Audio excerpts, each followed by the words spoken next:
Sir, सबसे पहले हमारे चैनल में आपका बहुत-बहुत स्वागत है। और महाराष्ट्र में पिछले कई महीनों से सर जिस तरह से हिंदी वर्सेस मराठी जो मुद्दा जिस तरह से चल रहा है, अभी जिस तरह से हिंदी वर्सेस मराठी जो चल रहा है उसको लेकर किस तरह ये एक राजनीतिक लड़ाई है और लोग इसके भ्रम में न पड़े तो ज़्यादा बेहतर है। भाषा एक संचार का माध्यम है, एक दूसरे से जोड़ने के पुल है, लोगों को एक दूसरे से संचार के कार्य में वो सहयोग करता है। बाकी इससे ज़्यादा कुछ नहीं है। नो डाउट मराठी जो है वो महाराष्ट्र की मातृभाषा है और उसका सदा सर्वदा सम्मान रहना चाहिए, इसमें कोई डाउट नहीं है। दूसरा ये इसका राजनीतिकरण हो रहा है और बाकी कुछ नहीं है। सर, आप उत्तर भारतीय समाज का नेतृत्व करते हैं, लेकिन महाराष्ट्र में शुरू से ही पहले हिंदी भाषी और अब हिंदी भाषा कहीं न कहीं इसको जिस तरह मुद्दे को लिया जा रहा है इसको लेकर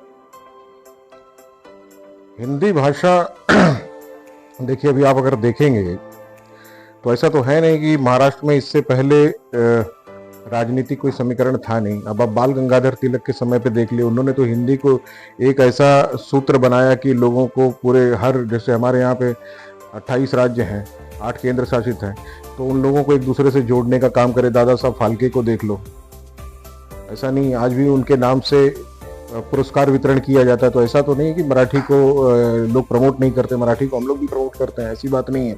हम लोग यहीं पे पैदा हुए, मराठी की संस्कृति में पले बड़े हैं। लेकिन अगर कोई बाहर से आता भी, मल्टीपल काम होते हैं हमारे, जैसे बाहर से कई लोग करते हैं, कोई कोलकाता से हमारे साथ काम कर रहा है, कोई बेंगलोर से काम कर रहा है, तो कोई एक भाषा होती है, एक भाषा है जो सभी राज्यों को मिलाने का काम करती है। तो हिंदी एक ऐसी भाषा है, जैसे अगर हम इंटरनेशनल लैंग्वेज अगर पकड़ते हैं तो वो एक इंग्लिश भाषा है, अंग्रेजी भाषा है। उसी प्रकार डोमेस्टिक लैंग्वेज पकड़े तो कोई एक लैंग्वेज पकड़नी पड़ेगी जिसमें हिंदी को एक प्रमुख भाषा माना जाता है। तो भाषा सिर्फ और सिर्फ संचार का माध्यम है, राजनीति का मुद्दा बनाना ठीक नहीं है। और लेकिन मैंने भी आपको बताया कि राजनीतिकरण है इसका, और लोगों की भावनाओं से खेलना, बहुत सारे मुद्दे हैं, आप सभी ने देखा है किस प्रकार लोग अपने अस्तित्व को बचाने के लिए कितना प्रयास रहते हैं, सभी को पता है। दूसरा, त्रिसूत्रीय भाषा का जो अनुच्छेद है हमारे यहाँ पे, उसके हिसाब से देवेंद्र फडणवीस जी ने त्रिसूत्रीय भाषा के कार्यक्रम को लॉन्च किया महाराष्ट्र में, कि लोगों के बीच से विवाद संभव था, जिसमें एक वैकल्पिक भाषा के रूप में हिंदी को रखा गया। उसके बावजूद अगर इस तरह का मोर्चा वगैरह सब निकालने की नौबत पड़ रही है तो कहीं न कहीं से ये एक अलग दिशा में कदम जा रहा है, बाकी कुछ भी नहीं है। इससे पहले भी काफ़ी सारे पहले उत्तर भारतीयों को लेके था, उसके बाद ये अपना हिंदुत्व को लेके, अब ये हिंदी को लेके, तो सब इसी प्रकार चलता रहेगा, बाकी कुछ नहीं। सर, जिस तरीके से राज ठाकरे हिंदी भाषा को लेकर लगातार विरोध कर रहे हैं, उन्होंने कहा कि मैं 5 तारीख को एक मोर्चा, भव्य मोर्चे का आंदोलन करूंगा। उसी को लेकर अब उद्धव ठाकरे भी कूद पड़े हैं उनका साथ देने के लिए। देखिए, अभी महाराष्ट्र के राजनीतिक समीकरण में अगर आप देखें तो किसका कितना अस्तित्व बचा है आप सभी को पता है। तो अपने अस्तित्व को बचाने के लिए ये एक प्रयास है। और रही बात मराठी की, तो मराठी के लिए वार्तालाप को बात करने की किसी की जरूरत नहीं। मराठी लगभग 2000-3000 वर्ष पुरानी भाषा है। अगर आप पुराने साहित्य देखें, संत तुकाराम, ज्ञानेश्वर जी, तभी से मराठी, इसके लिए उसको अभिजात भाषा का दर्जा भी मिला है। तो मराठी का तो सम्मान ऑलरेडी है, मराठी का सम्मान तो ऑलरेडी, और चाहिए क्या। मराठी का ऐसा नहीं कि मराठी का कोई सम्मान नहीं करता, मराठी का बहुत सम्मान है हर जगह पे। जितने भी अगर यहाँ पे रहने वाले हैं, कौन सी ऐसा कार्यक्रम है, कौन सा ऐसा त्यौहार है जो मराठी लोगों के साथ हम लोग साथ में मिलकर नहीं मनाते, सब मनाते हैं।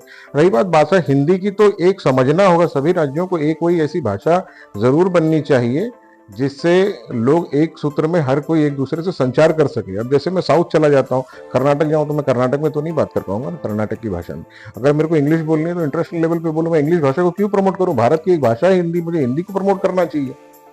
अगर इस प्रकार से देखें, जैसे पुस्तक बीच में जलाई गई थी स्कूलों में जाके कि हिंदी नहीं पढ़ानी चाहिए, तो ऐसे देखा जाए तो नोट पे भी हिंदी में लिखा हुआ है, क्या करें, फाड़ के फेंक दें। और आज से नहीं, पहले से हिंदी माध्यमिक स्कूल यहाँ पे भी बने थे, पहले से, आज से थोड़ी बने। ठीक है, अचानक से आ गया मुद्दा कि हिंदी भाषा को कौन प्रमोट करता है? नो डाउट बाहर से लोग आते हैं, उनको उस भाषा का ज्ञान नहीं है, ठीक है, आप भाषा को बढ़ाने के लिए प्रयास करना चाहिए। मुझे अच्छी तरह से मराठी आती है, लेकिन कहने का मतलब अगर आपको करना है तो उसको सही तरीके से करें। ये जो तरीका है वो गलत है। हिंदी मामले को लेकर जिस तरीके से गृह मंत्री अमित शाह जी ने कहा कि हिंदी सभी भाषाओं की शक्ति है, कहीं ना कहीं वो भाषा का समर्थन करते नजर 100% कोई, मैंने बताया ना आपको, कोई ना कोई एक भाषा ऐसी होनी चाहिए जो हर किसी को एक सूत्र में पिरोए। जैसे मालाओं में 108 मनके की अगर माला है, मोती है उसमें, तो वही एक धागा होता है जो लोगों को पिरो के रखता है। तो ऐसी एक भाषा होनी चाहिए जो 28 और 8 राज्यों को एक साथ पिरो के रखे। कोई एक भाषा तो होनी चाहिए। जैसे हम इंग्लिश अगर कहीं बाहर जाते हैं तो अंतर्राष्ट्रीय तरफ पे अंग्रेजी का प्रयोग करते हैं ना, वहां हम हिंदी मराठी गुजराती बोलेंगे तो नहीं चलेगा ना, हमको बोलनी तो अंग्रेजी पड़ेगी। उसी प्रकार से कोई एक होनी चाहिए। नो डाउट यहाँ की मातृभाषा का सम्मान है, बहुत सम्मान है, और मराठी सीखनी भी चाहिए, जरूर सीखनी चाहिए। हर किसी को सिखाने के लिए होना चाहिए। हम लोग के स्कूल में भी मराठी थी, तो कहने का मतलब होना चाहिए। अब उत्तर प्रदेश में भी क्या, उत्तर प्रदेश की भाषा थोड़ी है हिंदी, वहाँ बुंदेलखंडी बोलते हैं, अवधी बोलते हैं, हर 25 किलोमीटर में भाषा बदल जाती है। हिंदी को वहाँ पे राजभाषा का दर्जा दिया गया है, इसके लिए वहाँ पे हर जगह पे प्रयोग होता है हिंदी भाषा, बुक्स वगैरह लिखने पढ़ने के लिए, करस्पॉन्डेंस के लिए। बाकी वहाँ की हिंदी भाषा नहीं, उत्तर भारतीयों की भाषा हिंदी नहीं है, उत्तर भारतीयों की भाषा अलग है। अगर उत्तर भारतीयों से जोड़ के देखा जाए कि उत्तर भारतीयों की भाषा हिंदी है तो ये गलत है। बोल रहा हूँ ना, उत्तर भारतीयों का विरोध करते करते हम लोग भाषा का विरोध करने लगे, भाषा का विरोध करते करते अचानक हम देश का विरोध करने लगे, पता भी नहीं चलेगा। लेकिन कहीं ना कहीं सर ऐसा लग रहा है कि महाराष्ट्र की राजनीति जो अब विकास के मुद्दों को छोड़कर कहीं दूसरे मुद्दों पर जिस तरह जनता को भटकाने का कार्य कर रही है। ऐसा नहीं है, भारतीय जनता पार्टी विकास के मुद्दे पे आज भी लगी हुई है, और ये सब चीजें होती रहती हैं, चलता रहेगा ये सब। रोड का, सड़कों का निर्माण अभी भी अगर आप देखें तो इकोनॉमिकल वीकर सेक्शन के अंतर्गत और LIG के अंतर्गत देवेंद्र फडणवीस जी ने लगभग 30 लाख घर देने का कुछ नक्की किया है 2027 और 30 के पहले। तो ये सब विकास का काम चल रहा है, लोगों को झुग्गी झोपड़ियों से हटा के एक अच्छे परिवेश में लाने का काम चल रहा है। रोड रस्तों का निर्माण कार्य गडकरी साहब के उसमें अच्छा चला। हमारे मार्गदर्शक श्री रविंद्र दादा चौहान जी के नेतृत्व में आप देखेंगे तो महाराष्ट्र पहले की तुलना में काफ़ी ज़्यादा बढ़ा है। अभी उनका 1 जुलाई को ये अध्यक्ष की नियुक्ति की घोषणा भी होने वाली है। तो प्रगति के पथ पर है भारत, और आगे और तरक्की होगी और चीज़ें आपको सुनने को मिलेंगी।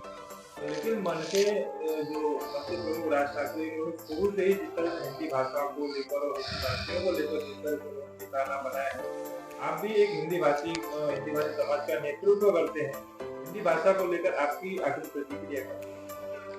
देखिए, हम लोग यहीं रहते हैं तो हम लोग अपने आप को महाराष्ट्रीय नहीं कहेंगे, लेकिन कहने का मतलब ये है कि भाषा, जो मैं बार बार बोल रहा हूँ कि भाषा जो है एक होनी चाहिए जो हर राज्य को देश में एक दूसरे से जोड़ने का कार्य करे।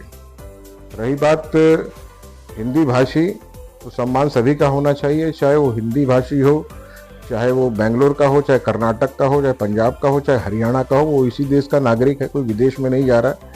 तो चीज़ों को रखने का तरीका सम्मान पूर्वक होना चाहिए। आंदोलन इस प्रकार से नहीं होना चाहिए, गलत है।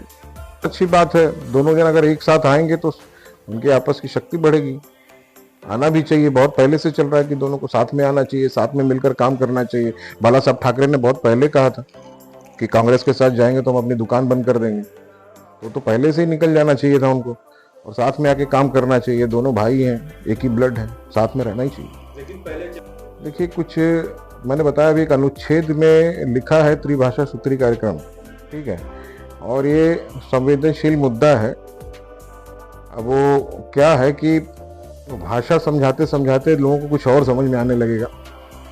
तो जो समझदार हैं उनको चीज़ें समझ में आ रही हैं बराबर से कि क्या चल रहा है। मतलब जो राजनीति के जानकार हैं उनको बहुत अच्छे से समझ में आ रहा है कि राजनीति किस दिशा में आगे बढ़ रही है और किसकी बढ़ रही है। वो किसी को बताने की आवश्यकता नहीं है, थोड़े दिन में खुद ही सभी को समझ में आ जाएगा। बिल्कुल असर नहीं होगा उसका। देखिए, जो जनता है ना, उसको सिर्फ और सिर्फ विकास चाहिए, मूलभूत सुविधाएं चाहिए, उससे ज़्यादा उसको किसी चीज़ के लिए मतलब नहीं है। अगर उनको उनकी मूलभूत सुविधाएं मिले, आज की डेट में भारतीय जनता पार्टी की सरकार जो कार्य जनता के लिए कर रही है उससे वो संतुष्ट है। और इस बार महानगर पालिका के चुनाव में बहुत ही जोरदार जीत होगी, इसकी मैं आपको अग्रिम सूचना दे रहा हूँ। और भी खबरों के लिए थैंक यू सो मच।